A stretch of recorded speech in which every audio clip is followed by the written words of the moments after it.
I'm Dr. Cheryl, and welcome to Wake Up with Dr. Cheryl. We have a very entertaining and interesting guest tonight, Alan Scofield. Hi. Welcome, Alan. Alan has a plethora of wonderful things to share, and one of which is storytelling. Storytelling, and he has gone to corporations, and you taught them how to tell stories. Is that what you did with the corporate environment? I did team building. Team buildings. Yeah, Okay. and part of it was storytelling. Okay. Part of it was communicating. Yeah, and you teach children and you teach adults. And you're quite a dancer. Well, yes, it's many different techniques, many different uses of talent, but it's really about expressing.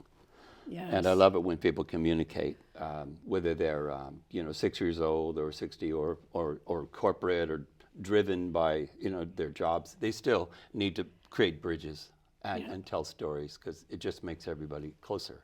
Yes, it does when you can share from your heart. Right.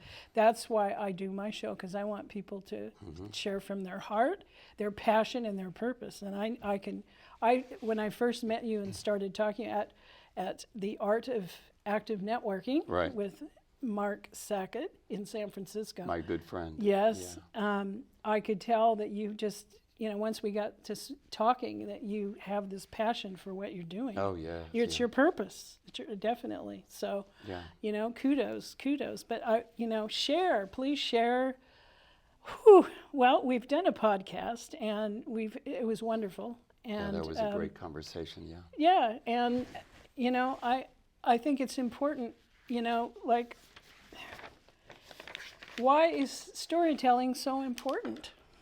Well, in a very formal way, storytelling is one of the greatest human traditions we have to pass down knowledge, to pass down wisdom, what we think is beautiful, to carry our culture, to tell the past to our children. And it's just something that allows us to understand each other in the best possible way. And I think without it, it would be a very cold and lonely world. And I love what storytelling does.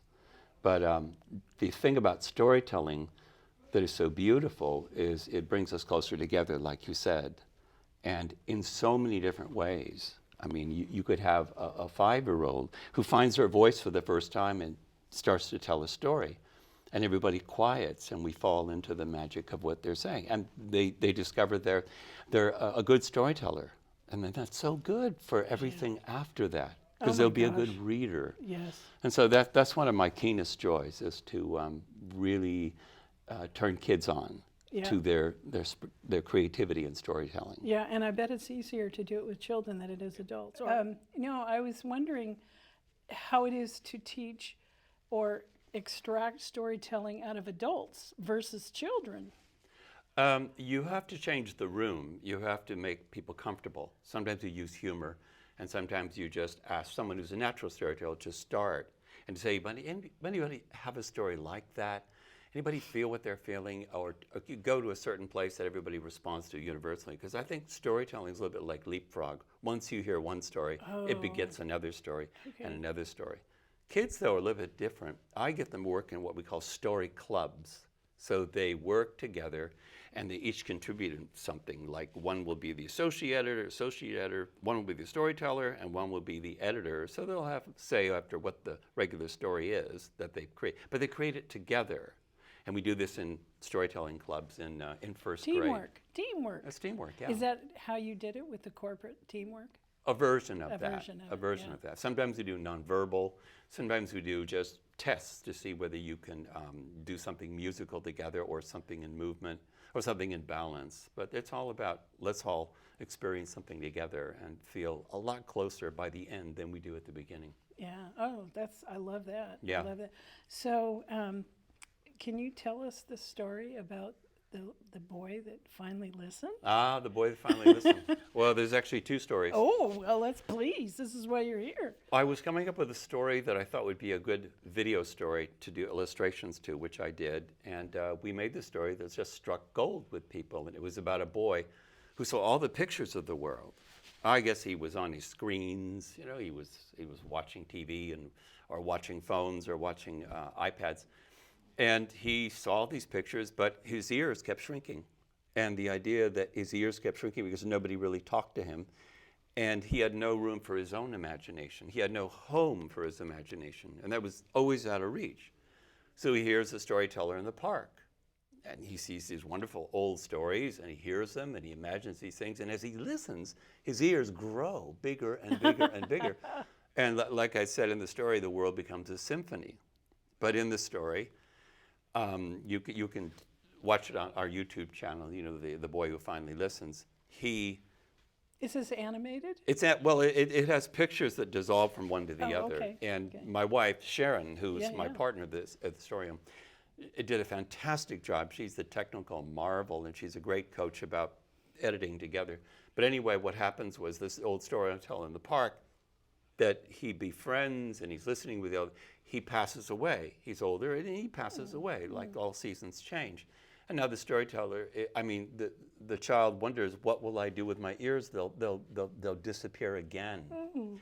But the storyteller sends him a gift, and the gift comes wrapped. There's 4 gifts he gives him, and he unwraps them. And the first one is once. He unwraps this upon a time. And he realizes he can be his own storyteller. Yeah. But the story gets better. Because way over in central India, I watched a video of a boy named Arthur.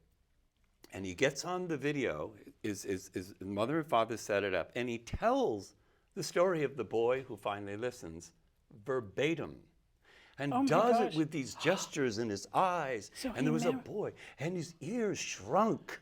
And then he heard the story. And I knew all the words by heart, and he followed them. And the story is, he was, a talented boy and could sing. But he entered a storytelling contest, and he won 2nd place. But everybody loved the way he told the story. And so the whole school asked him to tell everybody this story. And he was a big hit. So I'm thinking, wow. I was surprised by that because something went around the world. And that story has actually traveled to a couple places where people retell it. But what's universal about it is that kids can become their own creators.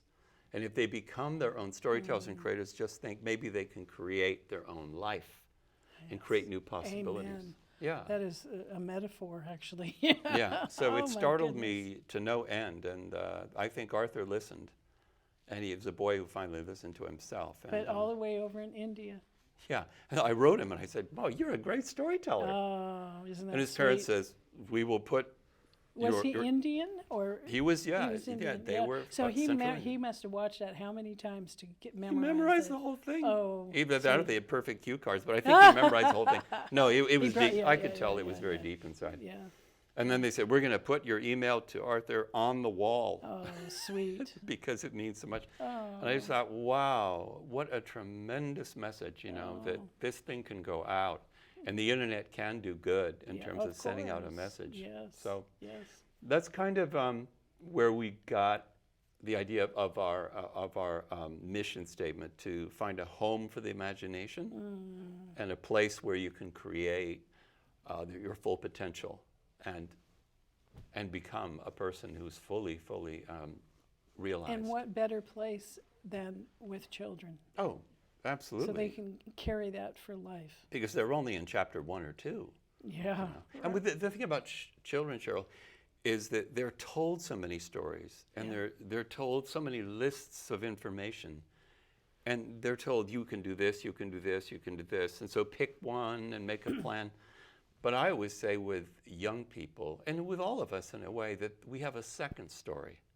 There's a story where we're told we could live, and there's a story we try living, and we live up to some people's story. Wow. But a second story is doing what we love. Yeah. And bringing the gift with us. You've obviously brought the gift with you. And I know many people that are living their second story now. That's the idea of success, I think, when you can live your first story into your second story. Yes, because I use the tools that I've Right. learned into this. Yeah. Even though I've always been interested in the deep psychology of people. Right. And Right. and getting deeper and deeper so you can be free. That's right. So the inside can come out. Yes. Yeah. So I think we're on the same page about Yeah. that. So storytelling is one of the ways Right. you can excavate that secret gift and that secret passion. Now, do you feel that way around dance? Oh, of course, because I was the last person you'd ever think would be a dancer. I sat, I read, I was very quiet. Nobody dances in my family, and suddenly I got into a motorcycle accident and spent, a summer in a healing, cast. yeah. And when it came off, I feel utterly liberated and got a scholarship to ACT. And yeah, the discovery of dance was a total surprise. Well, And, our show is about the wealth of storytelling. Oh, yeah. I talk about wealth, but in a money aspect, but not just money, love. I mean, the love of what you're doing. Oh, yes. And, so tell us some more stories. Tell us more stories. I'll tell you one story about someone who was very wealthy. And it's This is appropriate. no, this is a very interesting story because it's a circular story. Yeah, yeah. I was asked to help direct and choreograph The Wizard of Oz out in Idaho, in one of the Idaho ballet companies. And I went out to this place. I won't even say what it is or who it was, but let's just say I went out to this place, and there was all these barren hills. They had been burnt, and then they were just dry up. But there was this one hill that was absolutely emerald green. It was just like looking over the Wizard of Oz, over the rainbow. Sure. Everything was colorful. There were, flowers on it, and a beautiful house. Did they paint it, or was it natural? No, this was actually a beautiful wow. manicured hill. And then I learned that it was, we'll call this woman Sandra. Well, it's not a real whatever, name. it's all right. But Sandra was the patroness who brought me out, and she was the patroness for many of the things around of this town in Idaho. So there was barren stretch and this one beautiful thing, and I thought, Wizard of Oz, how odd. So then we met her for breakfast, and everybody was saying, Sandra has allowed this to happen. She's done these great things. And then they said, Sandra, why don't you tell us what buildings on the skyline you have made and you are building? And she says, oh, that one's mine. Oh, we're doing 2 over there, 1 over here. And I thought, wow. I was really impressed. But then she said, but that's not what I'm really excited about. Those are fine. And I love creating them, but what I'm really excited about is all the children will be able to go to Oz and have their dreams come true. I want to see their faces, and that's why you're here. And she pointed to me, I went, that's right. Oh. Yeah, because later on she told me, she said, because I was Dorothy. Something picked my life out of another state, another place, and brought it here. And I entered the Wizard of Oz's realm. Oh, wow. Where I live And is she like knew that, what I'm able to do. So she saw the idea that she was a parallel to Dorothy. Yeah. And that the wealth she had was really that she got to bring it to people and make them happy or make them fulfilled and create these wonderful cultural institutions and build a few buildings too. And give the children a chance to live through that. And she knew that was the deeper wealth she had. So sweet. I think she's truly wealthy. I love that. I love that story. Yeah, it was a great one. Oh. I keep thinking of that one beautiful green hill with the beautiful green Yeah, house. of course. And then they fall asleep when it snows. Yeah, right. Oh gosh. Well, it says, what about wealth? Well, you just told a story that is just, to me, is such a perfect demonstration of what wealth is about. Exactly. And I'll give you another small story about when I was in college that is wealth from the other side. Sometimes in storytelling, what we can be is the greatest listener, to elicit a story and elicit somebody else as having something to say. So I took a course, and it was in psychology. And so the course said, your homework is to go out and meet a stranger and listen to them and create interest in them so you can hear who they are and maybe hear their story. And so I thought, well, I was really tired one night. I think I went into Safeway or Lucky or one of the stores in San Francisco buying my food. And there was about 9 or 10 people in the line. And the woman who was just having an exhausting time, and I think her register wasn't working, and she just was sighing. The and I cashier. said, you're having such a hard day, aren't you? And she says, yes, I am. And I am going as fast as I can. I bet you are, but wow, I can imagine you have such a story to tell. I mean, you're trying to serve all these people and you're trying to make that machine work, you know, and wow, how's your day going beyond this? Are you having some good days too? And she says, I never have good days. Besides, no one ever wants to listen to me. I said, Wow. well, I'm taking a course where I'm learning how to listen to people and hear their stories. So if you ever have some time, I mean, it's part of my homework to know that. And you look like you've lived a life and you've learned things. And she says, are you real? I go, yeah, no, I really am. This is my homework. I don't know you, but I could know you better if I know your story. Yeah. And maybe I'm bothering you. He says, no, you're not, but maybe you come back at a better time and I'll tell you a little bit about my family, about where I came from, but I can't do it now. I said, I understand. She was at work, And then but she was open. yeah, and at the end she put her hand near mine and says, thank you anyway, though. Oh. It's nice to be considered. Yeah. And I would go back, and sometimes I'd see her, and she goes, oh, it's you. She goes, you, the writer. The writer. So there was something, you know, that I'd opened up a door there. See, well, that's fulfilling. Yeah. That's fulfilling because you know you've made a difference. It's like, I don't say I'm going to make a difference in the world, Yeah. but one person at a time. Oh, yeah. Oh, yeah. I believe that's realistic to think that. I Oh, mean, yeah. I'm not going to give up my passion and purpose and my Yeah. messages and bringing forth all the messages of all my wonderful guests, you know, that have wonderful positive things to share. Oh, yeah, they're all doing the. You know, that have wonderful positive things to share. Oh, yeah, they're all doing the things that they love to do, and giving the gifts they love to give. Hopefully, that they're on their second story to do. Yeah, well. But I think that is what I'm trying to say is that's also, Cheryl, a kind of wealth. What you're doing is to pull people's stories out of them and have them listen to how wealthy they are and how much they possess. Oh, amen. God. Because we all have so much richness to share with people. Yes. You know, and there's plenty of people that have lots of money, I suppose, and says, I want this money and I'm going to keep it in a bank. But the ones who circulate it and make things happen like this Sander woman did, I mean, Yes. wow, the way Wow. she enjoyed life Yeah. because of that. Of course, and Yeah. and the people around her were enjoying, because there was the creative expression Oh, yeah. and the freedom. You know. Oh, yeah. No, she was great. And there was the child in her saying, I'm going to have fun with this and watch all the kids have and fun. you know, God bless my dad. He's been gone for a long time, but he always said to me, always keep that child alive inside of you, because yeah. that's how you have fun. Oh, yeah. Well, this is Picasso's idea. You know, we all start out as children and artists, but the idea is to keep that child alive. To keep it alive, that's know, right. And a lot yeah. of people kind of let it go to the side, or they squish it down until Oh, they can't yeah. do it anymore. And they Yeah. got to let it out. Well, I think the Story Home is exciting for us because we have And it's storyhome.com. The Story The Home. Story Home. Yeah, .com. thestoryhome.com. And then we have the YouTube channel too.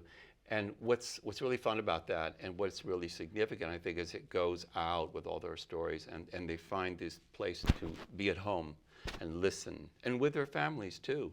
I mean, we had one email from a mom, and she was stuck in a traffic jam, and her little daughter was asking questions about this story. How come the bunny did this? And how come he asked that? And why did the father punish him? And what was wrong about this? Shouldn't he have done that? And the mother was discussing. She was 3.5 years old. Oh, wow. But I she love was it. hearing something in Yeah. the story. And the idea that you talk to your child and have that kind of a dialogue about, you know, all the way from morality to questions about why a story goes that way. I mean, that's fantastic. Yes. So I we've had remember- lots of those type of stories. Yes. And they're very rewarding to hear. Oh, absolutely. Yeah. So that's the stories that you have on your website. Yes, there's just over 100 stories. Oh, I think wow. 129 or 130. Do you have just children's stories, or are they adults as well? We have many stories that really are significant for adults as well. But it is a children's storytelling website.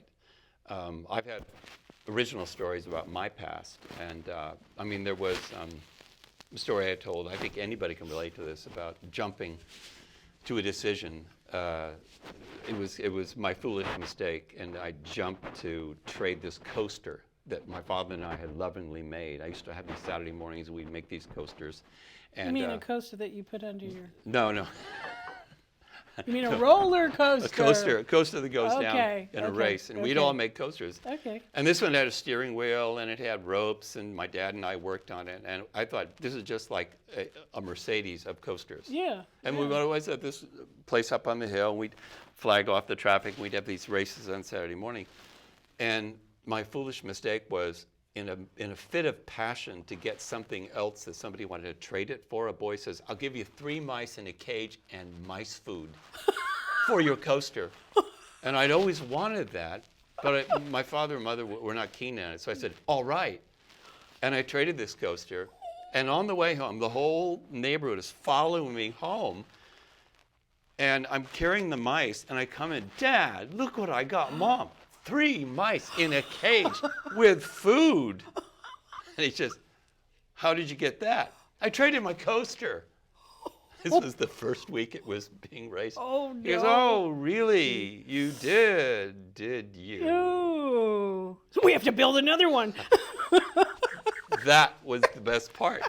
Because it was not that he was mad, he was just like, oh, man, we sure did work hard on that. Oh. The next Saturday, though, He didn't get mad at you. he said, this is what I love. okay. He says, well, those mice look like they're a little cramped in that little cage full of wire.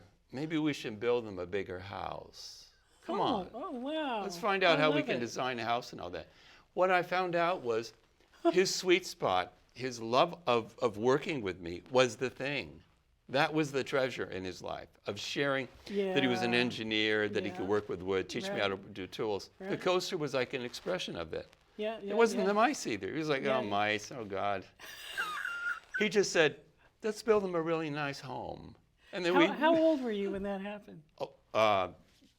younger than wisdom. Okay. Okay. Anyway, I'm- so did you make another coaster?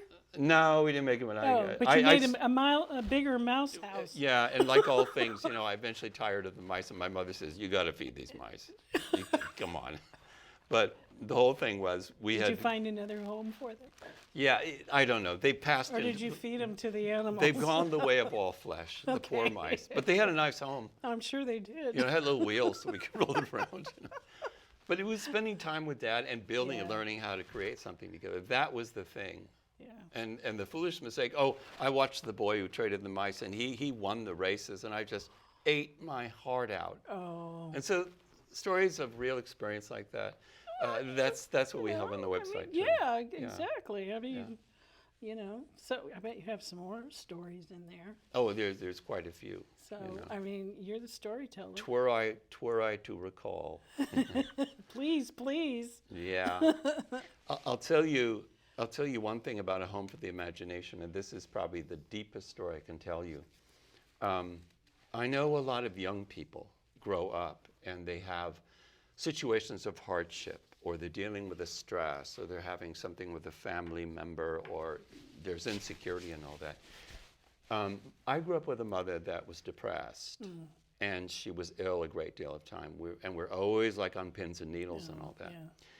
The one place I remember cultivating imagination was I would sit on her bed, and I always thought every time I go in a room, it was green walls. She had green walls, and she had this Like dark green, light green? just kind of these dark green walls. Oh, okay. And I always remember telling her, because I make up stories about I can see a picture of you're going to be better. Oh. We're going to be in a park. You're going to be laughing. And I would tell her these stories. And I see you're not worried about how you feel. You're not worried about being depressed or sick. And I would see these pictures in the green wall. And I kept thinking, I can go through that wall and imagine that. And it was realer than anything. Because if I turned back and looked at what was, I got caught. And I keep thinking of children, if they find a home for their imagination in what they can imagine and go toward it and see it real enough, they can actually access a different part of their life. And that was like, it's one of the deepest stories I can tell about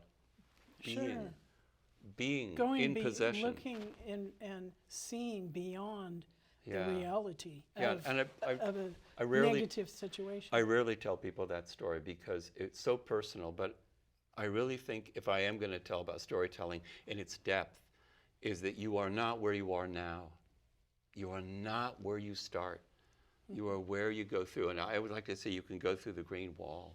Yeah. You can go through any wall that you think you're stuck in. Right. And penetrate it. And the wall is in your mind as well. I mean, that's a big one. Oh, yeah. That people have that block in their minds, and then once they can go through it, then it's like, freedom. There's something on the other side. Yeah. Yeah. So that is so positive. Thank you for sharing that story, because that is very valuable, because you were there, showing so much love to your mom. Right. By doing that, to try to help her see beyond her reality. I had to learn that I wasn't the one who was responsible for saving her. I did that as a gift. I wanted to inspire. I wanted to take her to but I ultimately had to let go. It was really her journey. Oh, yeah. But as a kid, you think, Yeah, well, the kids, think it's their fault and take responsibility. But it's funny how a situation like that will make you stronger by teaching you something in yourself that you exercise, which is optimism or belief or positive. So I always think of telling parents, creativity. And you don't have to tell your kids, you should do this and this and this. Give them a chance. Give them a chance. And listening to stories like at the Story Home is a way to rehearse that. What is it like to dream? What is it like to imagine?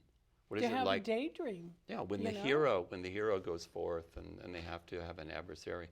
And then, the stories can grow into their own life. But you could start by rehearsing the stories with storytelling. Yeah, as a child, I think that's great. Yeah. I mean, I can remember writing a little storybook when I was in elementary school. Right. And sharing it. And, it was fun. I drew the pictures Oh, and yeah. I did all that, and that was you fun. shared it with a class? Yeah. That's great. But, I didn't have a whole lot of positive reinforcement from my mother. So I kind of shut down.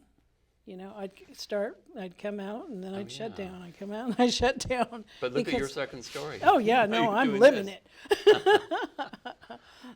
Took a little while, but you made it. Yeah, no. Yeah. I mean, definitely. That's great. But I think that learning to express your creative gift, that is, creativity can be in anything, in everything. Oh, yes. Everything.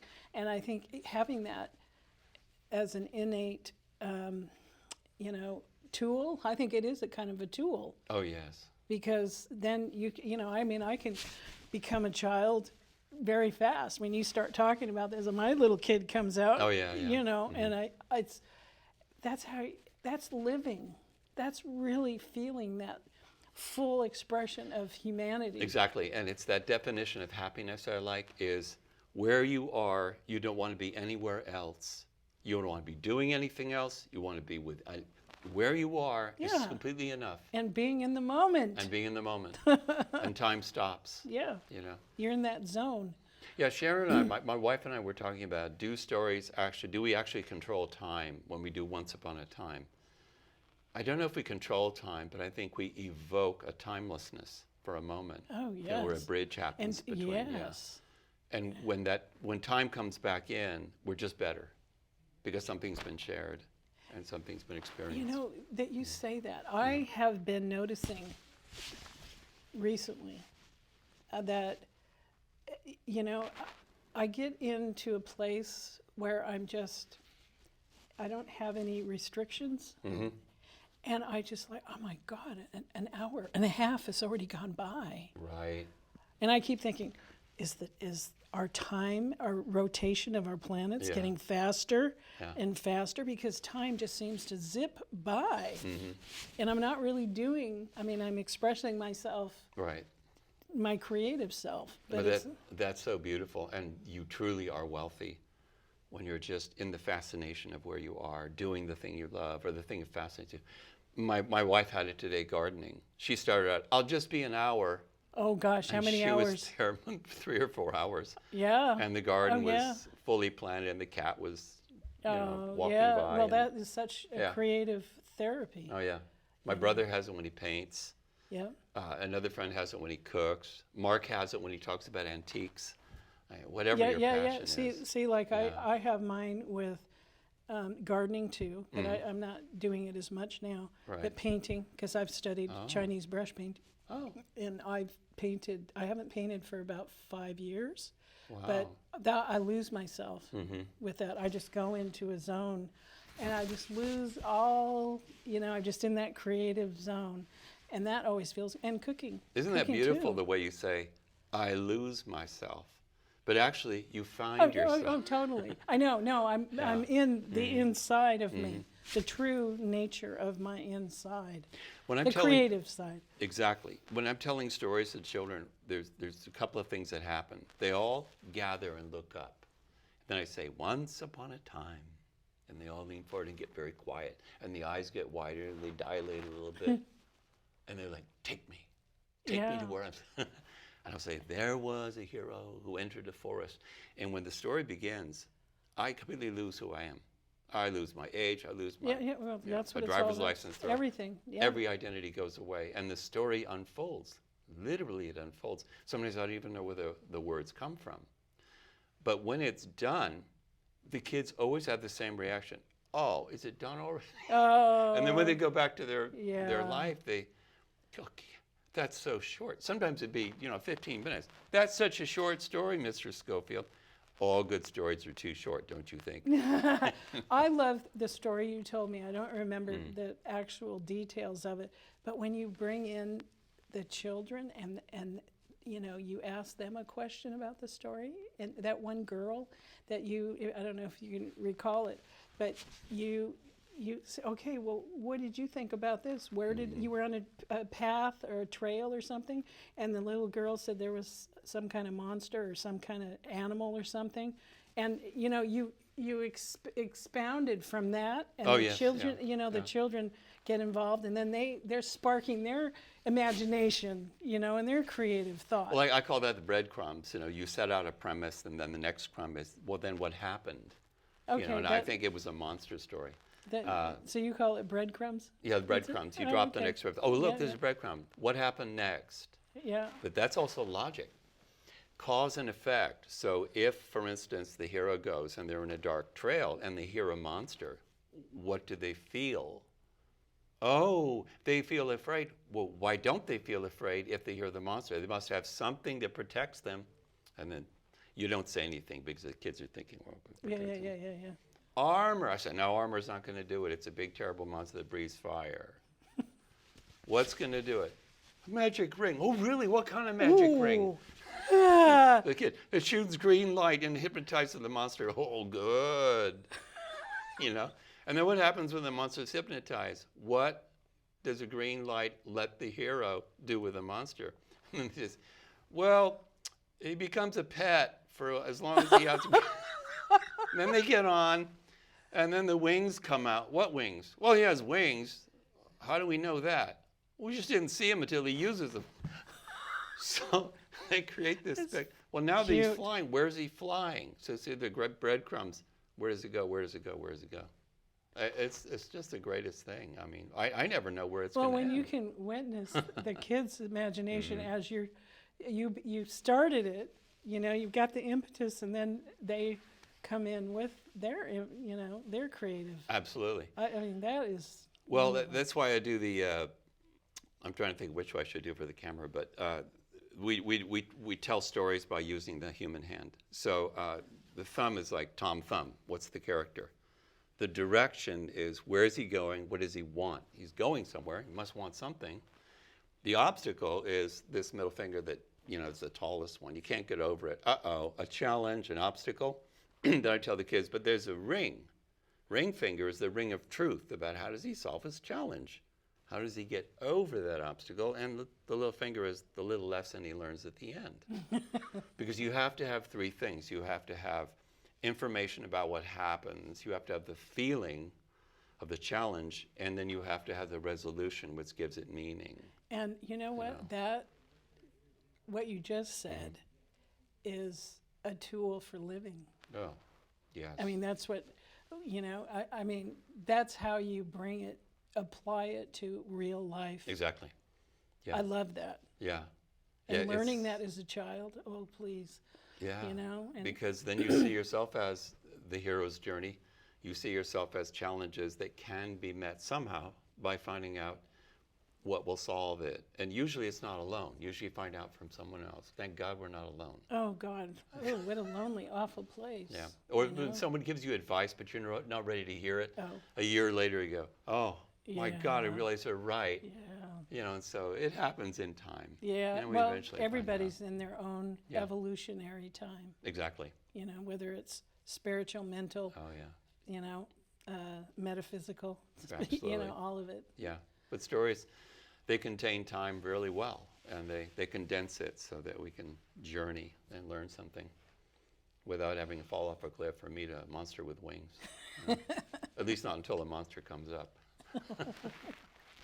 But anyway, yeah, it's Wow. it's like the best thing in the world to teach kids storytelling and have the story home and know that it's all going out there.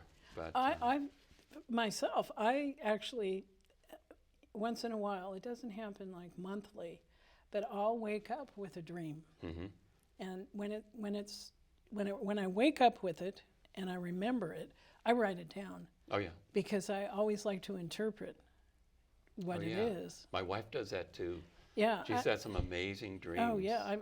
And I was reflecting just yesterday about having flying dreams. Oh gosh, that's the best. Yeah, it is, because That's it's the like you're best. free as a bird, you know, Yeah. flying like a bird. And where I live, I have a view of the bay, of Richardson Bay, Mm-hmm. and there's all kinds of birds all the time, different kinds of birds. They come and they play in my little pool that I have for them. And, you know, I just watch them, and how many different No ones. wonder you're dreaming about flying. Yeah, You have all the that's birds true. around. Yeah. That's true. You know, but I remember, you know, up above the ocean, Mm-hmm. flying above the ocean, and just looking. And of course, I did. Oh my gosh. I did do that in Hawaii. We Oh yeah. parasailed up like 800 feet. Yeah. It's like, oh my God, Isn't it the this best? is the birds. Yeah. They don't hear anything. Yeah. It's so quiet. Yeah. Landing is different, but Oh, landing. yeah. Yeah. Yeah. My wife had a dream about the story home because we're always, at this point, having a drive to find a corporate sponsor or a partner to bring us up to the next level. Right. And to help us support doing it more full time. And she had a dream that she met Sting and Oh, asked you know, him, he's coming next year. Really? Yes, he's going to be at the SHN Theater. Wow. Yeah, and I want to go. Maybe we should all go. I think because, so. Sharon, we're going. Yeah. She asked him and he said, oh, you can't ask me about that. In the dream, he said, but he gave her $40,000 just for the goodwill of it. And I thought, and then there was George Clooney, who she was asking. So I thought, my gosh, she's fearless in her dreams. Yeah. Maybe she can be fearless. Yes, but no, Sting is coming next Wow. next year. Oh, I love Sting. Oh, I do too. Yeah. He's one of my favorite. I love his music. He even enters from my Police. wife's dreams. Yeah, My yeah, gosh. no, no. When he was in Police, Mm-hmm. I've always been a fan. But I watch him on the internet a lot. A good Sting story. He's in a hotel and he's starting to be really big with the police. And he says it never really hit him what it was like to make songs that went out to the world. The window washer comes down and he starts singing Roxanne. Roxanne. Oh, you don't mean take your love. when the window Yeah, watcher was in the come- hotel. Oh my God. And he's singing, he has no idea Sting's there, and Sting just sits back going, oh my God. Oh, yeah. And he starts to sing along and says, wow. Yeah, boy, Then he talk realized- about a mirror. Then he realizes what the circle was, yeah, you know. wow. He said, then I No. knew. I'm talking to parents and children's here. Oh, yeah, sorry. Yeah. But yeah, I like those stories. I like dreams. Dreams are, often very prophetic, Yeah. Oh my goodness. So where are you going with all this? I know you're on your way, and that's why I wanted to have you on the show, because, to amplify your message. Well, also I wanted to be used to talking on television, because I would like to prepare a TED Talk about the power of storytelling and why it's such an important thing to involve You're children. already ready for it. What do you mean? And the idea of people's second story, of living the story and giving the gift they came into the world with, and really having the joy. Because, I've gotten to do it, you've gotten to do it, but everybody should experience that. I'm kind of on fire about that. And I've been thinking about TED Talks myself. Right. I haven't done it, and I've been thinking about. I'm getting ready to take my leap here. Yeah. But when you said that, the first thing that came to mind was, it'll get all your audience thinking about, what's my second story? What's my second story? That's right. that's the vision I had when you said that, and I thought, what a gift. Well, what was it? The famous writer says, there are no second acts in American lives. And I thought, bull. Bull. I'll yeah. call bull on that, because Yeah. no, we all, especially here where we're trying to wake up and do the thing that we're meant to do, are all going to have Our second purpose stories. and our passion. It may even start out with a whisper, Yeah. or maybe like your Chinese painting, maybe you just try it for the class. But when you're pulled something, you come alive, and it's all about coming the most alive you can. So sure. And just referring to the Chinese brush painting, because I had my own accounting business, so I was like, my left brain Right. was Right. over like this. Right. And so when I started painting, I got my equilibrium, but then I this is beautiful. It took me a while, and then, anyway, it just totally developed. I ended up getting commissioned, and I Right. sold several paintings, and You may take off, and it may be your way of making a living, a way of retiring. It may, but it may just balance your life. yeah. Well, that I'd say balance my life. That part. Or even the most beautiful thing, you may have a talent at bringing other people's second stories out Well, and you listen do. to them. Well, Sorry, I didn't mean to interrupt you. no. No, it's sort of like it's very karmic. We've covered some wonderful areas and brought out the wonderful creative imagination. Right. And, we just barely touched on the real world and in the adult world and kids coming into the adult world. Right. So please give us some feedback on Well, pointers and teaching. job interviews. There is a part of the job interview where you submit your resume. And my daughter, who's in Los Angeles, has a wonderful resume, and she's even had resume doctors, and she knows how to place that. But when she got her most recent job, and she works with this beautiful company that sets up alternative healing, and they're going to launch an app, she presented herself, and she knew that she was the right person. And they'd interviewed many, many people, and so they said, "No, we want to talk to you. We want to know what you bring. We want to know what you're excited about. You wake up, you can't stop. You can't even sleep because you're thinking of it so much." And she says, "I'll tell you what it is. It's community. It's creating a community and really telling them about wonderful healing that's possible and really bringing people together. I love it when people get well and they feel better and other people are healing. I just love that whole circle." And she says, "Great." And she kept talking. And right in the middle of it, she says, I'm the person for this. I know you talk to other people, but I'm the person to this. So I don't have to prove Her that confidence, to I love it. you. She says, "I just am. I think I find that out. And it has somewhat to do with my resume, but really, I just live this. And if you want someone who lives it and you live it too, I think we're the right people together." And she just relaxed and laughed. When she waited like a couple of months, they said, "We think you're the right person. We think you're the You right mean it person." took them 2 months? I don't know. Yeah, see, I mean, guess. there was, in terms of telling Dad what Okay. apparently it did take this time, but she didn't really cavil about it. I mean, she just let it happen, Yeah, and then yeah. it found its way. So I keep thinking about kids in jobs interview, Yeah. and the whole thing about know thyself. When they say, "What do you bring to this?" If you're in sales, how are you going to personalize it? How are you going to really go to that person and make them feel in their heart what you feel about what you're doing? Do you really And love this passionate product? about it, You're yeah. passionate about it.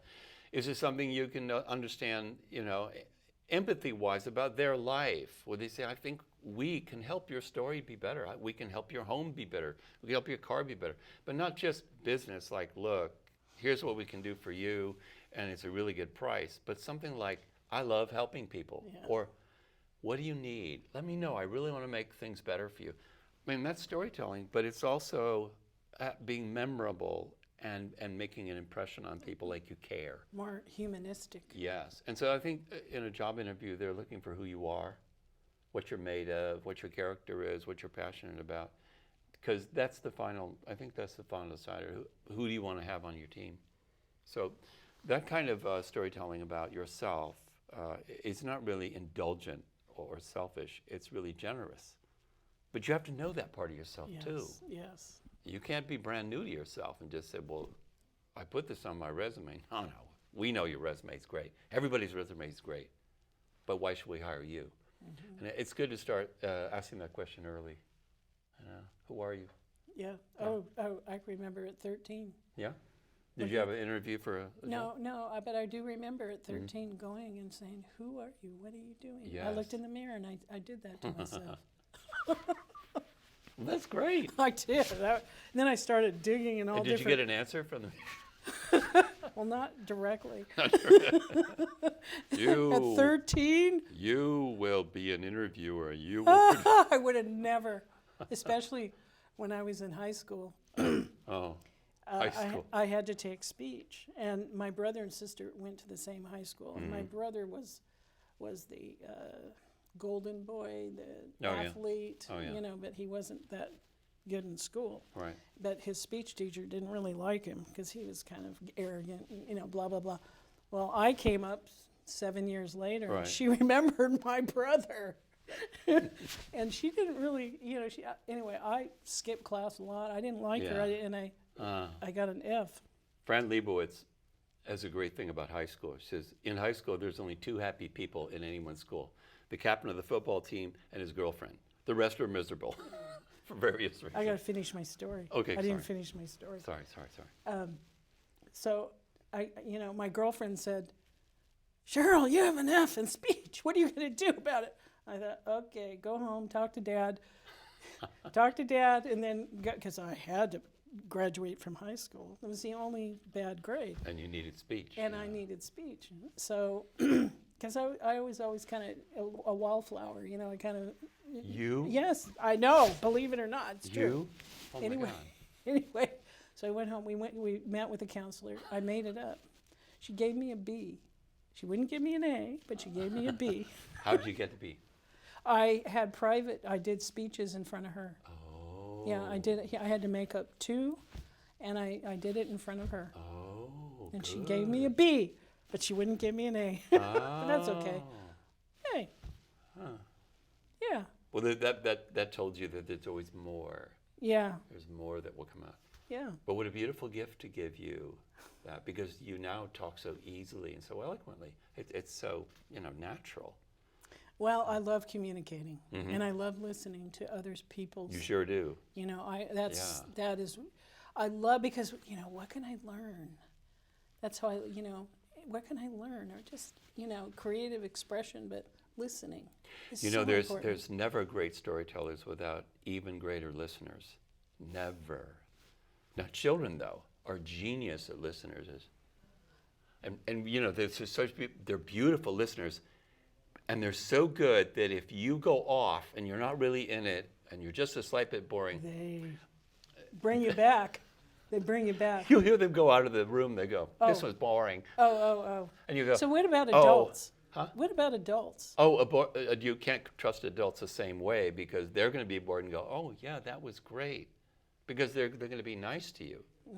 No matter what. But if you're a storyteller and you're boring someone, or you're going too much into detail, too off, you'll find out from adult, because you'll read the nonverbal cues. Yeah, sure. Yeah, Sure.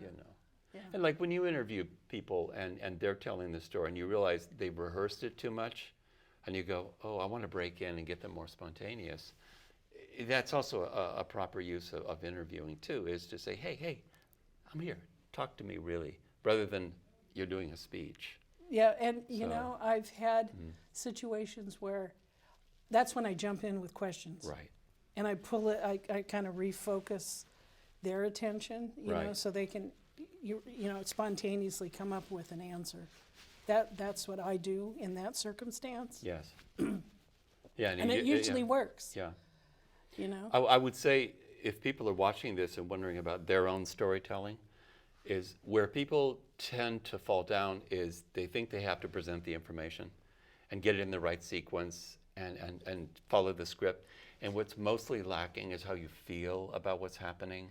your Yeah. reactions Oh, to that that. is such a key. This happened, and then I felt when that happened. Oh, I was surprised. The flat tire, and I was out in the middle. I didn't know where the tools were. Did I bring them? Did I have a spare? And then this person came along. Oh my gosh, and they helped me from nowhere. I didn't even call them. That kind of story has emotion to it. Expressing feelings. Yes. Yeah. Is not, readily taught in this society. Oh yeah. And that's why what you're doing is so valuable, because yeah. it's especially for adults, that have suppressed, and it's all, everybody has feelings and Absolutely. emotions, and it's how you express them. But we're not, even the media, doesn't support that true emotional, heartfelt feelings when you're. And yet the news and commercials all will fasten on the person who's enthusiastic, Yep. who's passionate, who's over the top. You think of all the people like that. Yeah. And they're just like, I've got to tell you about this thing. That's what they want, because it really holds the attention. But for you to get excited about something, it's risky for some people. You got to feel it. It's got to be okay. You've got to get. But I mean, I've had a lot of practices. I mean, I came from being very shy, but where I've gotten. See, that's where I can relate, because I was shy too. Me too. Well. Yes. We made it over the Yeah, wall. yeah. We went through the green wall. I love that. Went Yeah. through the wall. Oh my goodness. So. Yeah. So it's Well, just. Yeah, it's great sharing these. Please share some of your most wisdom, the most wisdom that you can share, especially with adults that are watching this, on getting to their second story, or just being able to express their emotion in their story. I would say one wise piece of advice is to watch when time simply disappears and you're fascinated by something. Watch when you could just be in this moment forever. Maybe you're arranging flowers. Maybe you're looking at old photographs. Maybe you're telling your children how your relatives came from another country. I mean, I know so many great stories from being in the schools about how the relatives struggled to come to America, and stories you just wouldn't believe. Those kinds of stories, like in my own family, there's a story about people coming, I think it was Minnesota, but they were putting everybody in a buckboard. It's an amazing story. Great-great-great-great-grandmother was a little baby, and they left in midnight because they really had to get out of there. There was going to be a big storm, and they were starting to move their possessions and travel with these immigrants.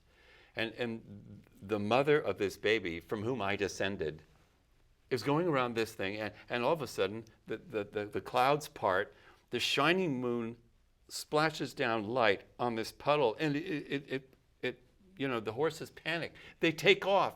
The mother is veering from side to side.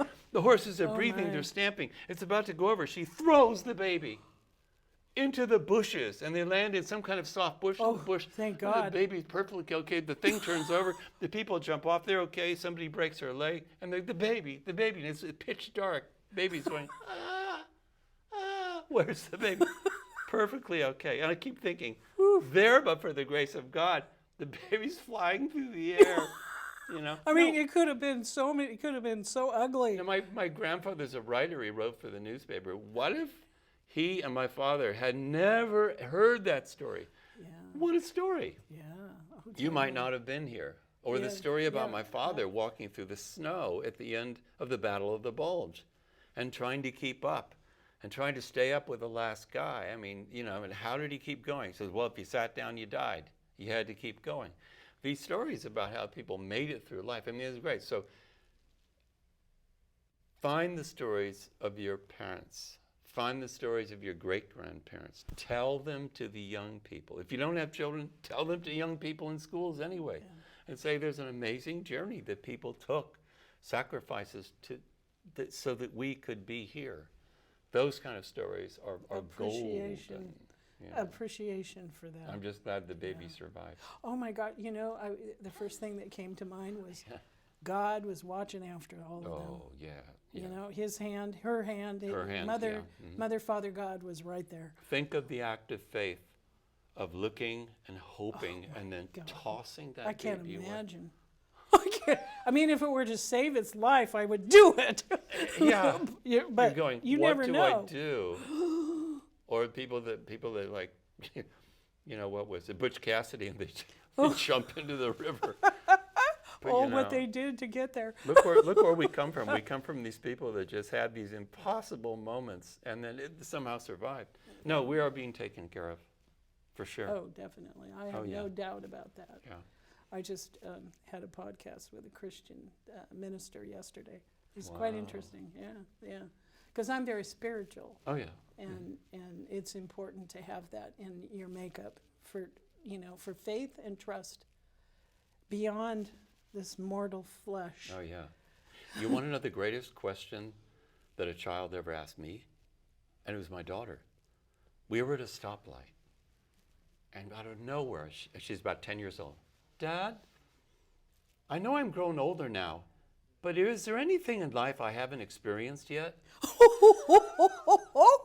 Did you crack up? Did you start laughing? I Do you just went, remember? Oh, yeah, I know. What do you say? Oh, there's so much. Where Oh shall my I start? gosh. But then I At told 10.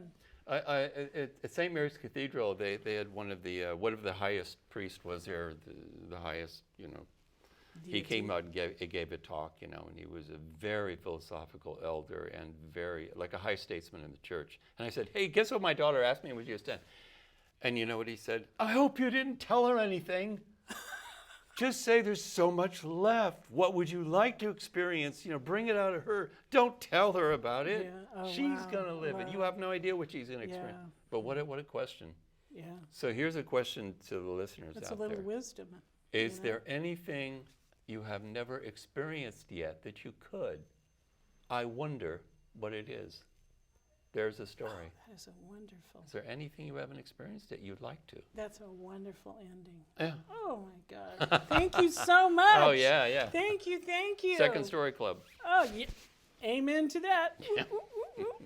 That's great. Yeah. No, that was perfect.